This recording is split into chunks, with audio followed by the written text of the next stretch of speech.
No primeiro episódio, nas primeiras cenas, você já tinha o cara mais poderoso até então da obra sem nenhum efeito de Kairosek. O que significa dizer que ele não tinha fruta.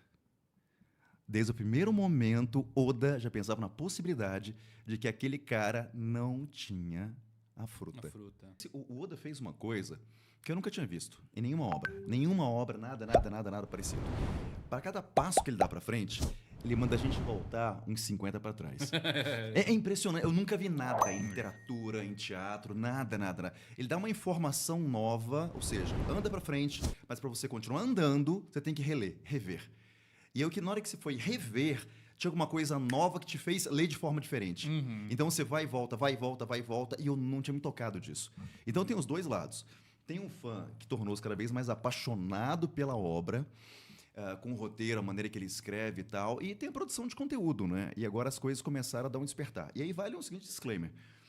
É importante que o pessoal que olha a obra perceba que foi o Oda que propôs uma visão científica. Não foram vocês, não foi eu, não foi nada. Ele propôs, falou, a partir de agora as coisas vão. Então, assim, não é que vou pegar e tirar leite de pedra. Por exemplo, vamos lá, Jojo tá no meio da batalha e ele manda, uma resolução fisiquesca. Mandou, foi, deu uma porrada aqui, aumentou a pressão, acabou. Foi. No meio de uma luta, ele fala de uma tensão superficial do líquido, então ele meteu uma dessas. Você tá vendo a luta assim, meio assim, tá... Você tirou isso, cara. Tensão superficial. Do nada ele tira uns negócios desses.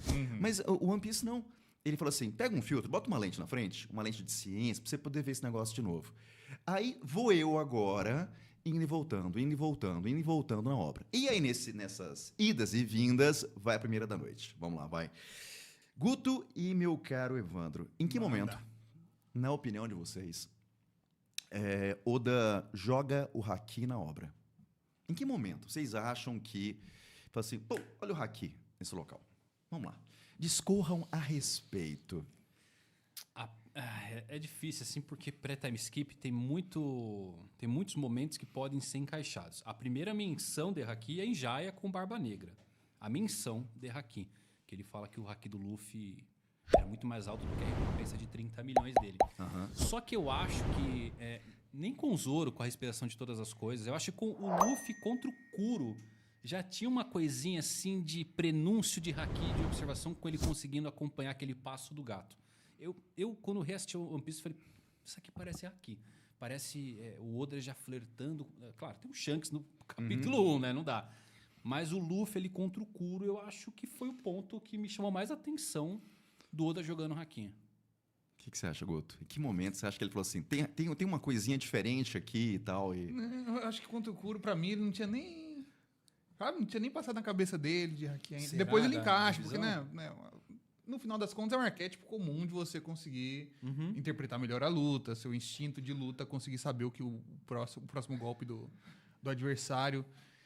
É que, putz, a gente vai caminhando, aí tem um mantra em Skypiea, aí depois, pra chegar do armamento especificamente... Armamento é em Marineford. É Marineford, só que pera Marineford com as Kuja, né? As Kuja soltando as flechinhas que já tinham haki destruindo tudo. Sim, sim. Pelo menos verdade. do que eu lembro do armamento era por ali. Tem o Zoro cortando metal. Então, não, é a respiração de todas as coisas, né? Eu, Ali particularmente, gosto Ali muito é mais do Ryo. Zoro cortando metal só por ele cortar metal mesmo do que o haki. Mas é uma leitura. Eu acho que Marineford é um momento em que as coisas são assim oficializadas. Vamos lá, de verdade, tá valendo alguma coisa e tal.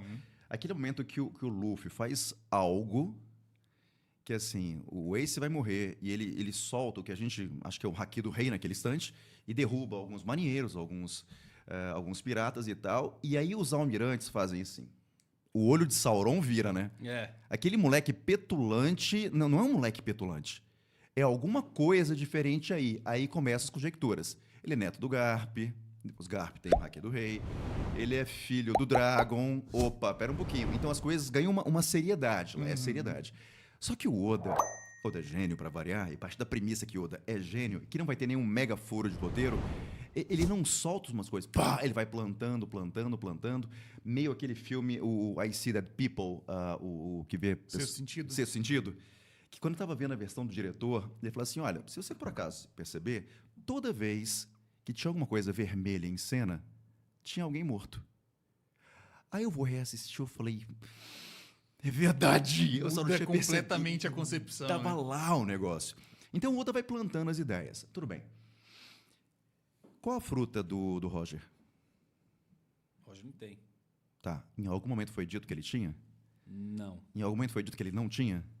Sim, Quando foi dito que ele não tinha? o Kaido, Ok. Lá na frente. lá na frente, é. Legal. Até então, o mais poderoso era da fruta mais poderosa. Sim. O Barba Negra, uma fruta poderosa mais à frente. O Barba Branca.